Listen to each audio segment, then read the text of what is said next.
mag-enjoy ang aking mga anak-anak na si Pao at si Balang. Oh, Pao, ano bang favorite color mo?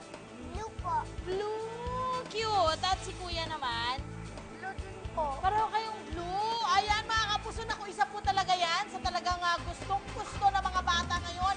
Ang pagkukulay, lalo na yung mga nasa preschool at elementary na mga estudyante. Naku, ang crayon po talaga ay hindi pwedeng mawala. Isa po yan sa mga, kumbaga, school supply na hindi pwedeng mawala sa mga gamit ng ating mga estudyante. At gaya nga nito, may kita natin, tinuturuan natin si Pao at si Balang. Actually, si Balang magaling na magkulay. Walang lampasan. Pero si Kuya, may lampas pa si Kuya. Lumalampas pa. Di bale, ganun lang yan. May improve din ni Kuya yan. Practice lang, di ba Kuya? Di ba Kuya Pao? Practice lang. Very good. Okay. Pero ang tanong ko sa inyo, gusto mo nyo bang malaman paano ginagawa yung pangkulay na yan? Opo! Yay! At syempre, sasama ba sila? Sama kayo sa aking dara-dara. Samahan nyo ko. Titingnan natin paano ginagawa yung favorite color mo na blue. Actually, ninyong dalawa, okay? Syempre mga kapuso, eto na nga po yung gawaan ng ating mga crayon. Iba't ibang kulay po ito. Ito po ang tawag nila rito ay yung pagmumold o molding machine. Nandito yung mga molding machine nila. Correct. Ang unang-una nilang ginagawa ay kasama na natin para mas ma-explain sa inyo at sa akin. Kasama natin si Mr. Ronald Quintos, ang production manager ng AmSpec. Oh, good morning. Sabihin nyo kay Tito Ronald. Good morning, Ronald. Sir Ronald. Unang-una, Sir Ronald, gaano katagal bago po lumalabas sa mga makukulay na crayon na yan dyan po sa molde? Around 8 to 10 minutes bago siya lumabas sa molde. Bago harvestin. Okay. At ilang crayon ang nagagawa po ninyo sa isang buong araw? Kasi parang ang dami-dami yung napoproduce. We can produce around 1 million pieces of crayons per day.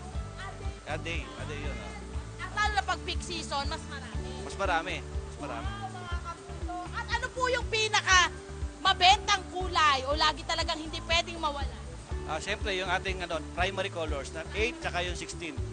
Yan. Pagkatapos po niyan mga kapuso, pag na-mold na po dito, lalabas na po kasi yan, ilalabas po yan, iipunin po lahat ng mga yan, ay ilalagay na po yan sa box. Lalagay na po yan sa box. Meron pong mga makina na nagbabagsak ng mga bawat color. Tapos, mano-mano po yung nilalagay sa box for packing. Depende po kung ilang crayon sa isang box yung ilalagay. At saka nila ibibenta po yan o dadalhin doon po sa mga tindahan, mga kapuso.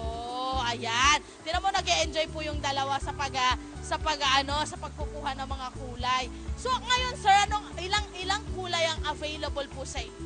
Sa ngayon, we have 64 colors available sa market. Yes. Ayan. At lahat po yan Yes, lahat na. okay, mula po to sa, ito yung regular na size mga kapuso ng crayon.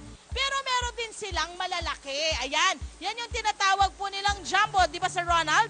Bakit naisipan ng kumpanya po ninyo na mas mag-produce ng ganito kalalaking crayon? Ang tawag namin niya ay so big, Crayola so big, kasi ito yung mga pambata. Para yung mahawakan nila mabuti. Yung crayon, kasi maliit yung kamay, so yung grip mas maganda para sa bata. Saka ano siya, yan, meron tayong 8 colors na so big. Para sa primary colors din available sa kanya. Ayan. At ang price range po niyan mga kaupo ng kanilang mga crayon, ang price range po niyan ay mula po 24 pesos and 75 centavos hanggang 239 pesos and 75 centavos. Ayan, ngayon naman